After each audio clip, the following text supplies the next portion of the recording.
What's up, everybody? Welcome back to the Output Lab Technique First podcast. I'm your host, Nick Nash, and today is episode number 4. On episode number 4, we're talking about the foundation nobody builds. Yeah, we're talking about the foundation nobody builds. Ideally, that's the foot and the ankle and everything that follows. So in one of our previous podcasts, we kind of started to talk about the foot and how ideally we need an arch. We have a medial arch, a lateral arch, and a transverse arch. And ideally, all three of those arches are supposed to be working. But because we're in shoes and because we haven't taken care of our feet in Western society, a lot of people have flat feet or fallen arches.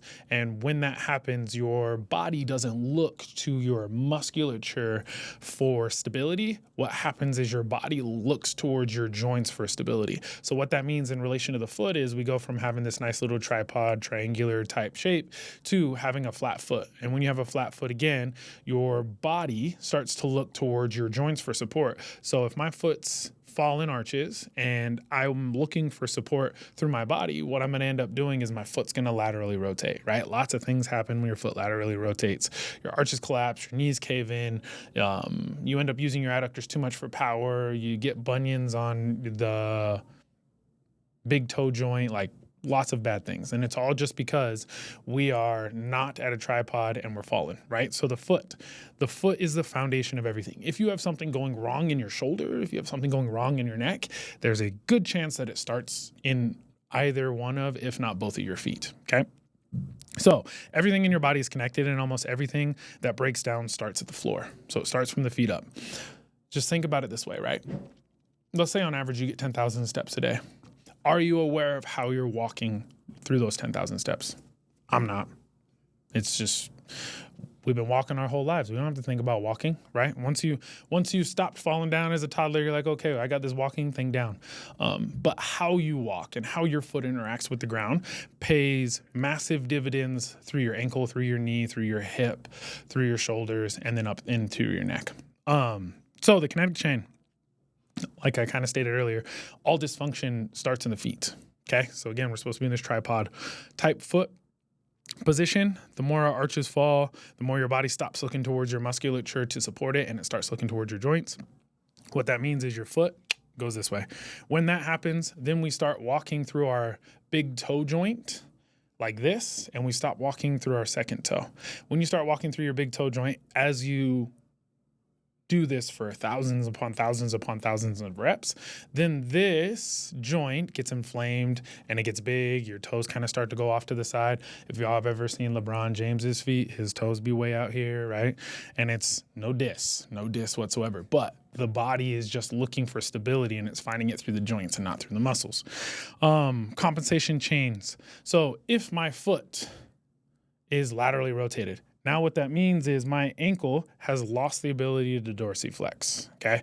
Specifically in my own right, my right ankle is way worse than my left ankle. If you've ever seen me squat, what happens is as I get towards the bottom of my squat, my right ankle kind of dips in, okay?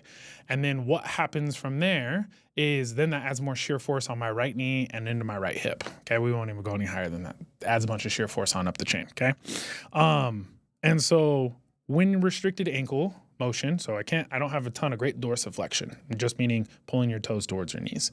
So the lack of dorsiflexion, what that does is A, that makes the calf have to work harder, and B, the calf having to work harder makes the quad having to work harder. When the calf and the quad have to work harder, then the person that's in between your calves and your quads is your knee takes the brunt of it, right? So maybe you don't have bad knees, I don't want to say bad, but maybe you don't have bad knees, maybe you have bad feet. Okay.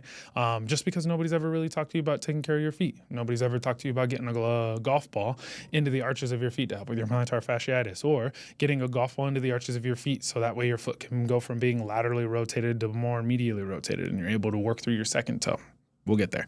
So restricted ankles become a blown hip. Just because the less range of motion I have in my ankle, the less range of motion I'm going to have in my knee. The less range of motion I have in my knee, the more my hip has to compensate. So it's just a kinetic chain. It moves its way on up. And when it moves all the way up to your hip, you have a wrecked low back. Fortunately, I don't have a super wrecked low back. Maybe a little wrecked every now and again, but I digress. And so a lot of the times when let's say when you have a blown up low back, a lot of people go, my low back's blown up. It has to be in my low back. One of the conversations that I like to have with people is where it is, it isn't. This is an Ida Rolf saying. Ida Rolf was a structural integration practitioner back in the 1920s. Structural integration practitioners, all they really do is they work to keep the body in anatomical alignment through manipulation of the tissue. Majority of the time I found in my experience that most of the issues that people have in a joint is a tissue issue. Most of the issues people have in relation to the body are outside body. Most of the issues people have in relation to the outside body is a tissue issue. You have too much tension in a region. You have lack of range of motion due to that too much tension, either above or below. What does that mean, Nick? You're talking mad fast here. Don't worry. Going back to the knee, right? So if my foot is laterally rotated, I go into the outside, okay? I'm walking through my big toe or my big toe joint. Then what that means is my ankle doesn't have to work as hard, so then my ankle has lack of range of motion. So if I have lack of range of motion in the ankle, what has to compensate is the calf. When the calf has too much tension, then there's a relationship between your calf and your quad. When your quad has too much tension, because your calf has too much tension because the ankle can't dorsiflex, then your knee pays the price. What that means in your knee paying the price is you start to have more pain in your knee starts to swell, you start to have lack of range of motion, maybe getting to the bottom of a full squat, ends up you feel it pulling at your knee, all sorts of different things. And so when that happens and it works its way up, people will go, oh man, I have bad knees.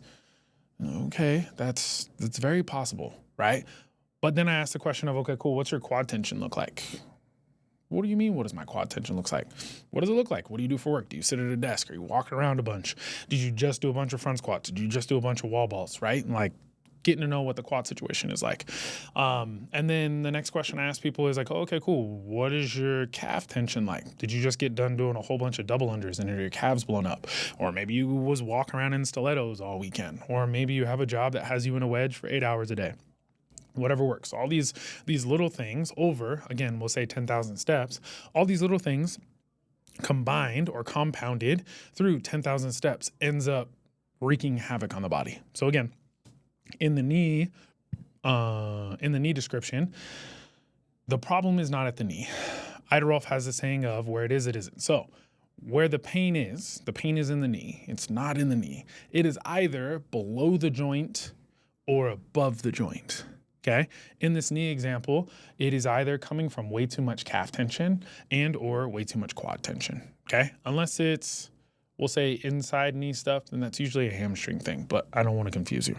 So what do I see in the gym after a decade of coaching? Most common compensation patterns. So first one is fallen arches and laterally rotated feet. When your arches are fallen and your feet are laterally rotated, then you start to get ankle issues, meaning your ankles fall in, go like this as you start to try to use them. Then you have lack of range of motion in your knees. You can't get to a full depth squat.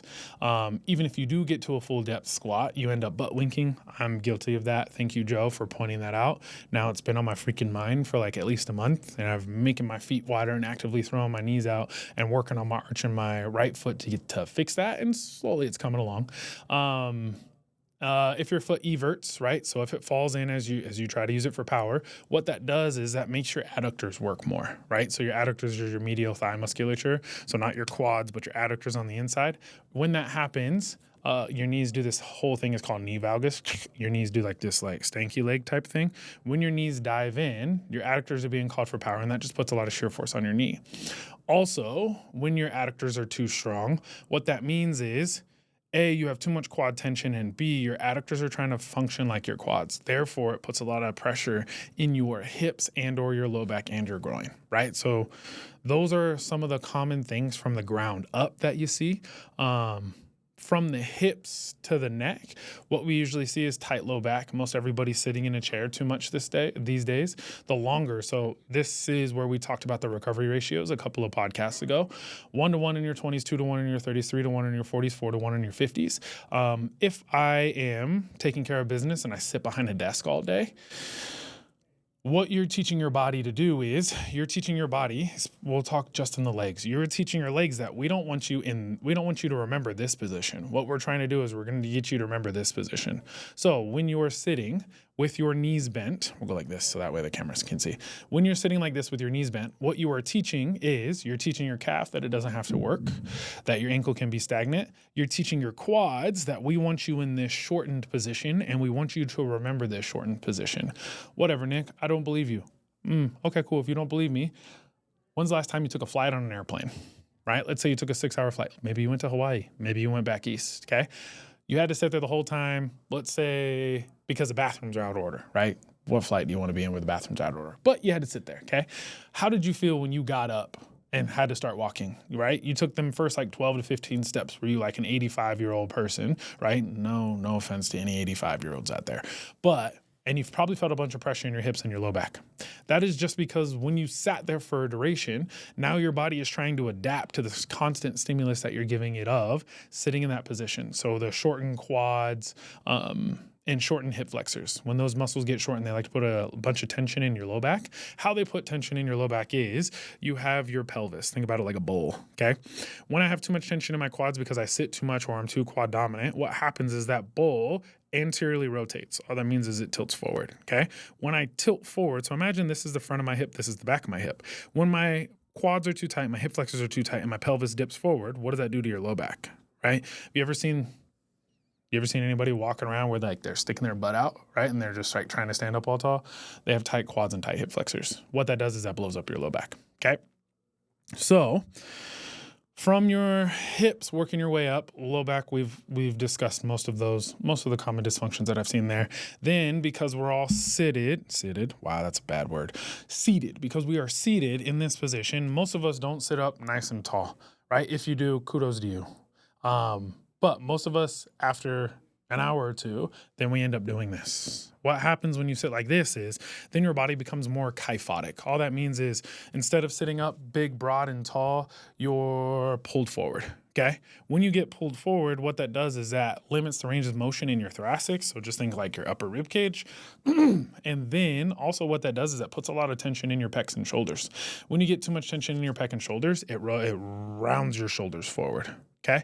Another thing, because we're seated like this for too many hours out of the day, we end up putting a bunch of tension in our biceps. When you get too much tension in your biceps tendons go into what's known as your intertubercular groove, basically goes through the front side of your shoulder. So instead of your shoulder being able to sit back here, when I get too much tension in through this bicep will pull this shoulder forward. So not only do you have too much tension in your pecs, but you also have too much tension in your biceps pulling your shoulders forward.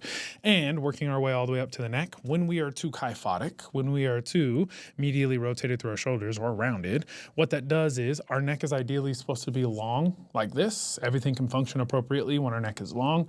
When we're more here, now I get more pain in my neck, SCM, sternocleidomastoid, scalenes, levator, all this neck musculature gets shortened. When it gets shortened, then you get like pressure headaches, you get migraines, your sinuses get clogged. If it gets really, really bad, then you can get TMJ, temporal mandibular joint dysfunction, and you can also get vertigo. All because our body was made to function like this. Everything functions optimally when we're like this, but we have taught our body because we sit and we're not intentional and conscious and aware of how we sit, that we go like this. The more time you spend like this, the worse it is for your body. That is part of the reason why in CrossFit, everybody has a tough time getting overhead into this overhead position. That is just because everybody spends too much time here and not enough time here. Some food for thought for you. But that's kind of a list of dysfunction that I've seen in my decade of coaching going from the ground up, okay? And what I will tell you is, as we get into these podcasts, we'll break down these dysfunctions. Also, me and Fabian, shout out Fabian, are going to do a mobility challenge starting, it starts tomorrow for the month of July, okay? And all we're going to do is 20 minutes of mobility. So if you're not following Fabian and myself, please follow. We're just going to give you a bunch of different things that we do and are going to do for different regions that hurt inside of our body, and how we're going to fix them. And just 20 minutes a day compounds over time, right? Working on those ratios. And then the athletes who stretch their hip flexors but never address the ankle. So, man, It's like this podcast was written for me. It's crazy. So again, back to when I squat. When I squat at shout out Joe, thank you, told me I'd be butt winking. I don't want to butt wink. That is going to hurt my low back, and it's not pretty at the bottom of a squat. So what he told me to do is he told me to widen my feet, okay? So I widened my feet, and what that did is that allowed my ankle to have more structural integrity at the bottom. So I could drive my knees out more, and with me driving my knees out more, I could get more access to my glutes. It allowed my ankle not to go here, but it sits this way a little bit more, right? Is it perfect? No, but I'm working on it, okay? Being conscious every time I squat. A lot of the times when people have too much tension in their hip flexors, too much tension in their back, they think, I just got to go to my hip flexors. I just got to go to the muscles around there. I just got to go to my low back. A lot of the times, part of the reason why you have bad range of motion all the way up here at the hip is because it starts at the ankle. One of the things you can do to test this is this pose in yoga called Trianga. So all it is you're going to stick one leg out in front of you, and then you're going to wrap your other leg behind you. And what you're going to try to do is you're going to try to tuck your toes underneath your butt, okay? Think of like a hurdler stretch. Work to keep your knees together and work to tuck your toes underneath your butt. What I will tell you, because my right ankle is my quote-unquote bad ankle, I've rolled this one more times than I can count, and there's just a bunch of scar tissue in there. When I did this last night, I literally just did this last night. When I did this last night and I tried to tuck my toes under, my toes wouldn't go under, and B, I felt a bunch of pressure in my midfoot. But what I did is I sat with it 2 minutes to create lasting change, make sure I breathe through whatever sensations were coming up, and after about 2 minutes, 3 minutes, when I went to go switch to the other side, I extended both legs out in front. And what I could feel is I could feel the fascia around my arch and running up and through like lateral part of my tibia. I could feel it loosening or it felt like it was getting blood flow. So I did that. I came out. I did it on the other side. The other side's fine. I could tuck my toes fine. Because my right side's my bad side, I went back to it a second time, did it for 2 more minutes. When I went back to it the second time, it wasn't as bad. And B, I was able to get into a little bit better of a position. And what I found after I did it the second time is we did a bunch of wall balls yesterday, and my knee was just a tad bit swollen, nothing crazy. But after I did that the second time, my knee wasn't swollen, and my knee's not swollen today. So all that to say, you lacking ankle range of motion is having a dramatic effect on your knee joint and on your hip joint. And when the squat falls apart, it's not a quad problem. It's ideally a foot problem and a lack of activation. There's a whole bunch of science that goes into you being able to keep your big toe rooted in dynamic movements. We'll think of like a single leg deadlift, or we'll think of it like an air squat. The more you can keep your big toe rooted, the more activation you get through your glute. The more activation you get through your glute, the easier it is to control what your knee does. Your glute medius, minimus, those glutes on the top outside part of your hip, when those fire appropriately, they stabilize your knee. When they don't fire appropriately, either A, because we're sitting too much, or B, because they're underdeveloped, that's when the adductor takes over. And that's that whole medial thigh musculature. So your butt wink, fallen arches, pronation of the ankles is not a quad problem. It is a foot problem. And what are you doing in relation to your feet? Are you doing golf ball work? Are you working the arches of your feet with a golf ball? Are you doing calf work? Are you working your calves with a kettlebell handle or PVC pipe? Are you stretching? Are you sitting on a slant board to bring length to your calves? There's a bunch of different things that we can do there. And so technique applied to the foundation. Again, what good foot mechanics actually looks like is we need a tripod foot, okay? Because we're all in shoes so much, we don't necessarily have a tripod foot, okay? So 2 things. We need a tripod foot and we need toe spread. So it's like my toes should be here in the tripod. They shouldn't be here, okay? Your toes should work to stabilize your body. So we need a little bit of spread through our tripod, not feet smashed together. So good foot mechanics is ideally toe spread. Making sure you have an arch in your foot and making sure your medial, lateral, and transverse arches are working. All that means is making sure you're getting lift through the middle part of your foot, your medial arch, making sure you're getting lift through the balls of your feet, your transverse arch, and making sure you're getting lift through your lateral arch, through the outside of your foot. Think pinky to heel. And then a simple assessment you can do is, can you get into a deep squat without compensation? So I Cannot. I'm working on it personally. When I get, although we'll say like the last 20% of my squat, if my feet are too narrow, I will butt wink to get down there. Because for a duration of my fitness career, we'll say fitness hobby. For the duration of my fitness hobby, I was so focused on getting depth in my squat that a lot of different areas suffered. And so as I get older, I'm focusing on quality of the movement and not depth of the movement. And the crazy thing is when I make my feet water and I get to what the bottom feels like without compensation, I'm still getting below parallel. Go figure. But can you hold the bottom of a squat, keeping your big toes down, driving your knees out, feeling your glutes turn on without butt winking? And if you don't know what butt winking is, ideally when we hit the bottom of a squat, I'm trying to think of how to give this. When we hit the bottom of a squat, we should be here, regardless of the depth. We should never have, we'll think like this. So we should be here. We should never have our tailbone tuck underneath our sacrum or underneath our midline of our body. We should always be able to be engaged no matter how deep we're getting into our squat. So yeah, can you squat without compensation? And then can you squat without compensation and hold it for 5 minutes? That's a fun one. Try that. So to close, an actionable cue for us here is 5 minutes in 5 minutes of foot and ankle work before every session. So what that means is 2 minutes and 30 seconds of foot. That can be something as simple as, can you do 100 ankle circles one way, 100 ankle circles the other way, and then switch feet, 100 on one side, 100 on the other. That'll take you roughly 90 seconds to 2 minutes, depending on how bad the burn is through your tibia, through your lower leg. And then afterwards, what I would offer is after a workout, pop your shoes off, work the arches of your feet with a golf ball. Ideally, our time frames are like what we stated a few sessions ago, a few podcasts ago, is ideally 2 minutes in any one spot. The 2 minutes creates lasting change. And the reason the 2 minutes creates lasting change is when we have a dysfunction in our body has too many knots, lactic acid, and metabolic waste built up in a region. Well, how do you get the knots, lactic acid, and metabolic waste to go away? You can't range of motion it away because it's a ball. So what we have to do is we have to press it and we have to compress it with an object. So in this instance, a golf ball. We have to compress it with a golf ball for at least 2 minutes.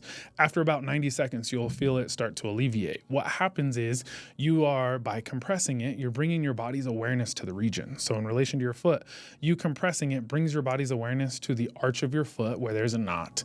And so your body is going to send blood and nourishment there. The more blood and nourishment you can get there, the quicker that knot is going to get alleviated, right? Whether it's in the arch of the foot or whether it's elsewhere. But 2 minutes for lasting change. So again, the actionable cue is, can you do 5 minutes of foot and ankle work before every session? And then just, what do you notice? Leave me a comment and be like, I did it every day for 5 days that I worked out, and I noticed that my knee pain was less, or I noticed that maybe I didn't have as much low back pain, or my hips weren't grumpy, or whatever works. But just give it a whirl and see what happens. And so again, just kind of to recap, we talked about how dysfunction originates in the feet, okay? Ideally, our feet are supposed to have an arch. Our toes are supposed to be spread, but because we're in shoes too much, most of us don't have arches and most of our toes aren't spread, okay? So something to keep an eye on. If your toes aren't spread, what I would offer is just go get a pair of toe spacers. Start walking around the house with them and notice how that makes your foot work differently. The more we can make the foot work differently, the better everything else gets up the kinetic chain, okay? We also talked about how your ankles, because of bad foot mechanics, your ankles get restricted. When your ankles get restricted, then it goes into your knee and into your hip and it works its way on up the chain, okay? With your ankle mobility, again, the call to action, we're just asking for some ankle circles. Ankle circles and a little bit of ball work. Let's see what changes for you. And then the last thing we really talked about is, are you able to hold good positions in the bottom of a squat? Okay, so by good positions, what we mean is, are you able to hit the bottom of a squat, keeping your big toes down, your pinky toes down, feeling lift through the arch of your foot while driving your knees out and feeling your glutes turn on, while keeping your hips here and not allowing when you hit the bottom for your butt to wink or go underneath? Can you stay active in the bottom as opposed to getting all the way down and getting passive just to get depth? Okay. And if you're one of those people that has absolutely great squat mechanics, I love it. Wonderful. I'm so jealous of you. What I would ask is do it with your shoes off. Okay. A lot of the times we can get into a good position with our shoes And if you take your shoes off, sometimes it's a lot harder to get into a good position. I'm going to speak from experience here. Okay. So that would be the call to action, right? Those are the 3 things we really covered. Everything about the foot. The foundation that nobody talks about is the foot and the ankle, and then everything that follows. Just remember, everything good or bad that happens in the body happens at the foot, just because we have that interacting with the ground at least 10,000 steps a day. Okay. So yeah, again, try your 5 minutes worth of ankle work either before or after your session, and just let me know what changes. Something's going to change. You do it diligently for 30 days and I promise you something's going to change. Leave me a comment on the video, and I'm just curious as to what's changed for you. And then if you want me to dive in greater detail, give you more actionable things here, please let me know. I have a wealth of knowledge, and one of my intentions with this podcast is to get the wealth of knowledge that I have in between my ears out in some sort of a format.